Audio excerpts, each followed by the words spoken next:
બળ પામવાનું સ્વામિનારાયણ હરે સંવત 1881ના માગસરવદી બીજને દિવસ સ્વામી શ્રી સહજાનંદજી મહારાજ શ્રી ગઢડા મધ્યે દાદા ખાચરના દરબારમાં પોતાના ઉતારાના વિશે વિરાજમાન હતા ને સર્વ શ્વેત વસ્ત્ર ધારણ કર્યા હતા ને પોતાના મુખારવિંદની આગળ ભજનાનંદ સ્વામી શ્રીમદ ભાગવતનો પાઠ કરતા હતા ને પરમહંસ તથા દેશ દેશના હરિભક્તની સભા ભરાઈને બેઠી હતી.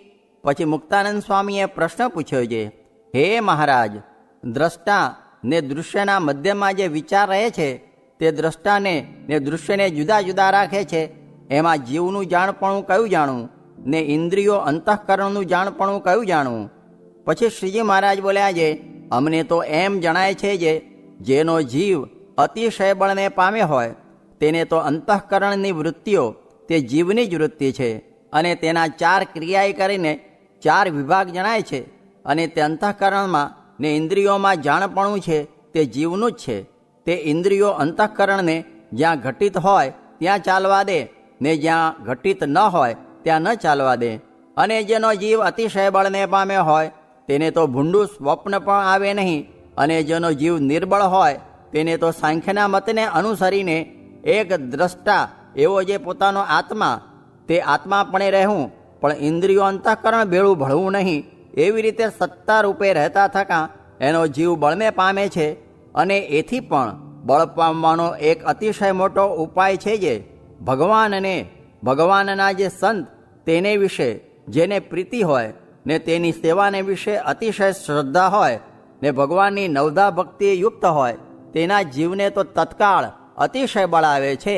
માટે જીવને બળ પામવાને અર્થે ભગવાન ને ભગવાનના ભક્તની સેવા બરોબર બીજો કોઈ ઉપાય નથી. અને વળી અમે અમારા અંતરની વાર્તા કહીએ જે જ્યારે અમે અગણોત્તરાની સાલમાં માંદા થયા હતા ત્યારે કૈલાસ ને વૈકુંઠ દેખ્યામાં આવ્યા ને નંદીશ્વરની અસવારી ને ગરુડની અસવારી પણ અમે કરી એમ અમારા દીઠામાં આવ્યું. પણ તે સામર્થ્યમાં અમને કાંઈ સારું લાગ્યું નહીં. પછી તો અમે કેવળ સત્તા રૂપે રહેવા માંડ્યું ત્યારે સર્વે ઉપાધિની શાંતિ થઈ. પછી તેમાં પણ અમને એમ વિચાર થયો છે સત્તા રૂપે રહેવું તેથી પણ ભગવાન ને ભગવાનના ભક્ત ભેળે દેહ ધરીને રહેવું એ શ્રેષ્ઠ છે. માટે અમને એમ બીક લાગી છે રખે સત્તા રૂપે રહીએ ને પાછો દેહ ન ધરાય. માટે દેહ ધરીને ભગવાન ને ભગવાનના ભક્તની ભેળે રહીએ ને તેને અર્થે જે સેવા બની આવે તે જ અતિશય શ્રેષ્ઠ સાધન છે. અને જ્યારે જીવને અંત સમો આવે છે ત્યારે અનંત જાતની આધિ ને વ્યાધિ પ્રકટ થાય છે. પછી ભગવાન કે ભગવાનના સંતનું જ્યારે દર્શન થાય છે ત્યારે સર્વે દુઃખનો નાશ થઈ જાય છે. એવો ભગવાનનો ને ભગવાનના ભક્તનો મહિમા મોટો છે. અને ભગવાનના ભક્ત છે તે તો કેવળ બ્રહ્મની જ મૂર્તિઓ છે. એને વિશે તો મનુષ્ય ભાવ લાવવો જ નહીં. અને જેમ પોતાના દેહના કુટુંબી હોય છે ને તેને તેના હેતને અર્થે આપણે વઢીને કહીએ ને આપણને તે વઢીને કહે પણ અંતરમાં કોઈને આંટી પડતી નથી તેમ ભગવાનના ભક્ત સંગાથે વર્ત્યું જોઈએ. અને જેને ભગવાન ને ભગવાનના ભક્ત સંગાથે આંટી પડી જાય છે તે તો અમને દીઠો પણ ગમતો નથી ને તે ઉપરથી રીસ પણ કોઈ દિવસ ઉતરતી નથી. અને આ સંસારમાં પંચ મહાપાપના કરનારાનો કોઈ દિવસ છૂટકો થાય પણ ભગવાનના ભક્તના દ્રોહના કરનારાનો કોઈ દિવસ છૂટકો થતો નથી. માટે ભગવાનના ભક્તની જે સેવા કરવી તે બરોબર કોઈ પુણ્ય નથી ને ભગવાનના ભક્તનો દ્રોહ કરવો તે બરોબર કોઈ પાપ પણ નથી. માટે જેને પોતાના જીવને બળવાન કરવો હોય તેને તો ભગવાન કે ભગવાનના ભક્તને મન કર્મ વચને શુદ્ધ ભાવે કરીને સેવવા. ઇતિ વચનામૃતમ. એવી રીતે ગઢડા મધ્ય પ્રકરણનું 63મું વચનામૃત જે તે થયું. ધર્મશાળા હતી તે પાડીને ફરી કરી તે હવે પ્રથમની દેખાતી નથી. એમ પ્રકૃતિનું કાર્ય સર્વે નાશ કરી નાખવું તેનું નામ સાંખ્ય કહેવાય. સ્વામિનારાયણ સ્વામીએ વાત કરી છે જ્ઞાની હોય તેને પણ ટાળ તડકો ભૂખ તરસ આદિ દેહના ભાવ સર્વે જણાય એ પણ સમજવું. સ્વામિનારાયણ સ્વામીએ વાત કરી છે હાલનો આવેલો હશે તેને અક્ષરધામનું સુખ આવતું હશે ને સ્વરૂપ નિષ્ઠા વિના તો મહારાજનો મળેલો હશે ને મુક્તાનંદ સ્વામીનો મળેલો હશે તેને અક્ષરનું સુખ નહીં આવતું હોય એમ સમજણમાં રહ્યું છે. સ્વામિનારાયણ હરે સ્વામીએ વાત કરી જે સ્પર્શાદિક ઉત્તમ વિષય પ્રથમ સારા લાગે છે ને પછી દુઃખ થાય છે. જ્ઞાની સુખી છે કાં બીજાનું કહેલું માને તે સુખી છે. અધર્મનો સર્ગ જીતવા પહોંચાય ત્યાં સુધી દાખલો કરવો ને નહીં પહોંચાય ત્યારે ભગવાન મદદ કરશે. સ્વામિનારાયણ હરે સ્વામીએ વાત કરી છે ભગવાન તથા સાધુના શબ્દથી દેહ બંધાય છે તે દેહ કરીને ભગવાન બજાય છે અને પોતાની સમજણ મૂકીને ભગવાન તથા સાધુની સમજણ પ્રમાણે ચાલવું. સ્વામિનારાયણ હરે સ્વામીએ વાત કરી છે વિષયનો પરાભવ તો એક પુરુષોત્તમ ને તેના એકાંતિક સાધુ એ બેને જ ન થાય ને તે વિના બીજો કોઈ વિષયથી નિર્લેપ રહે જ નહીં.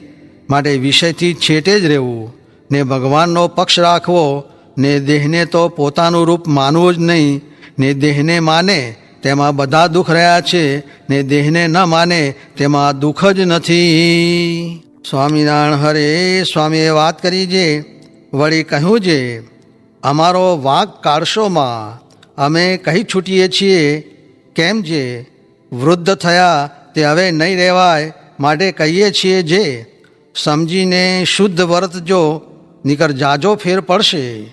આ ઘડી જો હાથ ધોણું આંકડી કે વાળો એવો રોગ થયો હોત તો રાત બધી જાગે પણ આમથું એક ઘડી પણ ધ્યાનમાં ન બેસાય ને રાત બધી ઊંઘી રહેવાય. એમ અષાઢવદી છઠને દિવસ વાત કરી ને દેહ જ વહેરી છે તે પોતાનું કરાવે તે વિષ્ટા પર્યંત ધોરાવે છે પણ ધ્યાન કરવા ન દે એવો છે. સ્વામિનારાયણ હરે સ્વામીએ વાત કરી છે વળી અમદાવાદમાં એક 80 વર્ષના વાણિયાને છોકરો થયો તે ગાંડો થઈ ગયો. એમ કેટલાક થઈ જાય છે માટે ભગવાન ભજવા તેમાં 100 વિચાર જોઈએ ને વેપાર કરે તેમાં ખોટ પણ જાય, વૃદ્ધિ પણ થાય, વિવાહ પણ થાય, કાયટું પણ થાય તે બધું વિચારવું જોઈએ ને જે થાય તેનો હરખ પણ ન કરવો ને શોક પણ ન કરવો ને શોક કરે તો જ્ઞાન શ્રવી જાય ને સત્સંગમાંથી પાછું પડી જવાય. બુદ્ધિમાં જાડ્યતા આવી જાય ને તમો ગુણ વૃદ્ધિ પામી જાય ને ક્લેશે કરીને તો ગોળાનું પાણી સુકાઈ જાય છે. તે માટે જે ધંધો કરો તેમાં એમ કહેવું છે આપણે અહીં રહેવું નથી એટલે એ નાશ થઈ જાય.